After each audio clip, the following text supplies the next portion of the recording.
Bapak, Ibu, dan saudara-saudara yang dikasihi Tuhan, selamat pagi. Pada pagi hari ini kembali kita bertemu dalam Renungan Pagi GKJ Sukoharjo. Bahan bacaan pada pagi hari ini kita ambil dari Mika 4 ayat yang kelima yang demikian.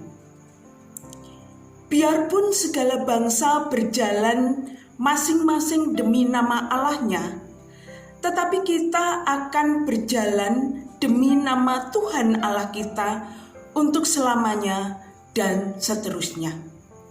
Demikian firman Tuhan. Yang berbahagia adalah setiap kita yang mendengarkan firman Tuhan, merenungkannya, juga memeliharanya di dalam kehidupannya sehari-hari. Bapak Ibu yang dikasihi Tuhan, Bapak Ibu pasti pernah mendengar lagu anak-anak sekolah minggu yang seperti ini. Jalan serta Yesus, jalan sertanya setiap hari. Jalan serta Yesus, serta Yesus selamanya. Jalan dalam suka, jalan dalam duka, jalan sertanya setiap hari. Jalan serta Yesus, serta Yesus selamanya. Jalan serta Yesus itu yang menjadi judul renungan pada pagi hari ini. Bapak, Ibu, dan saudara yang dikasihi Tuhan, kalau lagu ini kita hayati, sebenarnya memiliki makna yang sangat dalam. Jalan serta Yesus artinya jalan beserta Tuhan Yesus, atau jalan bersama dengan Tuhan Yesus. Bagaimana kita dapat berjalan bersama dengan Tuhan? Ada dua hal yang harus kita lakukan kalau kita mau berjalan bersama dengan Tuhan. Yang pertama, melepaskan dosa. Kita tidak bisa mengabdi pada dua tuan.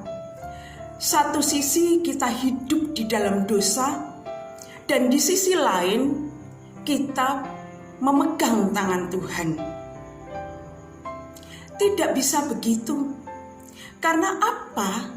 Karena Tuhan kita adalah Tuhan yang kudus. Kalau kita mau berjalan bersama dengan Tuhan, tanggalkan dosa, tanggalkan hidup lama kita, tanggalkan manusia lama kita. Seperti disebut di dalam Galatia 5 ayat 19-20. Keinginan daging yaitu percabulan, kecemaran, hawa nafsu, penyembahan berhala, sihir, perseteruan, perselisihan, iri hati, amarah, kepentingan diri sendiri, percideraan, roh pemecah, kedengkian, kemabukan, pesta pora, dan sebagainya. Semua hal itu mendukakan hati Tuhan. Dan Tuhan tidak suka dengan dosa itu. Kalau kita mau ikut Tuhan, kalau kita mau berjalan bersama dengan Tuhan, tanggalkan dosa itu. Itu yang pertama, menanggalkan dosa atau menanggalkan manusia lama kita. Yang kedua, Bapak, Ibu, dan saudara yang dikasihi Tuhan, bagaimana kita berjalan bersama dengan Tuhan, yaitu kita harus bersedia dipimpin oleh Tuhan. Kalau kita mau berjalan bersama dengan Tuhan, kita mohon Tuhan memegang tangan kita. Tuhan yang memimpin hidup kita. Untuk kita bisa dipimpin oleh Tuhan, ada yang harus kita lakukan. ada dua sikap yang harus kita miliki. Yang pertama, kerendahan hati. Sikap yang menyadari bahwa kita adalah ciptaan dan bukan pencipta. Kita sangat bergantung pada Sang Pencipta, yaitu Tuhan. Kalau kita berjalan dengan orang yang memiliki otoritas yang lebih tinggi dari kita, maka kita harus mengikuti apa yang dia mau, bukan apa yang kita mau.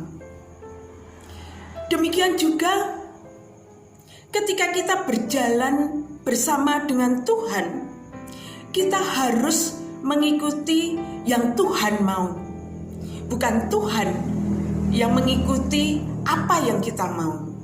Itu namanya tidak tahu diri.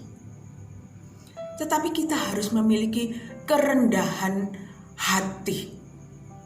Kita harus mau mengikuti Tuhan, mau mengikuti apa yang dikehendaki Tuhan. Sikap yang kedua adalah takut akan Tuhan. Artinya, perasaan kagum, perasaan hormat kepada Tuhan, mengasihi Tuhan, rindu untuk membangun suatu hubungan yang intim bersama dengan Tuhan, rindu untuk dekat dengan Tuhan, rindu untuk mengenal Dia lebih dalam lagi. Ada perasaan ngeri ketika kita berbuat dosa. Karena itu kita belajar untuk hidup taat kepada Tuhan, taat pada semua pengajaran dan firman-Nya.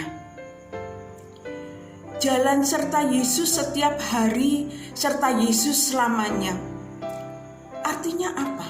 Ada kerinduan untuk berjalan bersama Tuhan setiap hari. Rindu untuk dipimpin oleh Tuhan setiap saat, setiap waktu, bahkan sampai selama-lamanya. Artinya sampai pada tujuan kita. Ketika kita berjalan, pasti kita memiliki tujuan yang pasti. Berjalan bersama Tuhan, tujuannya adalah sampai kepada Bapa atau hidup yang kekal. Jalan dalam suka, jalan dalam suka, jalan sertanya setiap hari. Bapak, Ibu, dan Saudara yang dikasihi Tuhan, hidup ini memang tidak mudah. Tidak selalu penuh sukacita, tidak selalu penuh tawa, aman, lancar, mulus, penuh dengan hal-hal yang menyenangkan. Tidak selalu seperti itu. Ada kalanya yang terjadi di dalam kehidupan kita tidak sesuai seperti yang kita harapkan. Terjadi hal-hal yang tidak mengenakkan, pergumulan yang berat, beban yang berat, yang membuat kita penuh air mata, kesedihan, jalan seakan buntu. Kita menjadi putus asa, tidak ada lagi harapan, merasa berada dalam lembah kekelaman. Namun satu hal yang pasti, bahwa ketika hidup kita dipimpin oleh Tuhan dan hidup berkenan di hadirat Tuhan, maka apapun keadaan kita, susah, senang, Tuhan itu baik. Tuhan bersama dan menyertai orang-orang yang hidupnya berkenan kepadanya. Apabila ia jatuh, tidak sampai tergeletak, sebab Tuhan yang menopang hidupnya. Ketika Tuhan mengizinkan kita berjalan melalui lembah kekelaman, lembah gelap, hari-hari hidup kita pun Ia tetap baik. Ia memberi kesempatan kita untuk bertumbuh, untuk merasakan kehadiran Tuhan, untuk merasakan pertolongan Tuhan, dan merasakan pemeliharaan Tuhan, dan membuat kita semakin mengenal Tuhan. Betapa baiknya Tuhan dalam hidup kita. Mari menikmati hari kita, setiap kesempatan yang Tuhan berikan untuk melakukan hal-hal yang menyenangkan hati Tuhan. Hidup yang mau dipimpin oleh Tuhan, jalan serta Tuhan. Mari kita juga terus-menerus mengajarkan kepada anak-anak kita untuk hidup berkenan di hadirat Tuhan, untuk jalan beserta dengan Tuhan. Tuhan kita adalah Tuhan yang setia, yang tidak pernah meninggalkan anak-anaknya, yang hidupnya berkenan kepadanya. Tuhan menyertai kita dalam setiap keadaan kita. Selamat berjalan bersama dengan Tuhan. Selamat beraktivitas. Tuhan Yesus memberkati. Amin.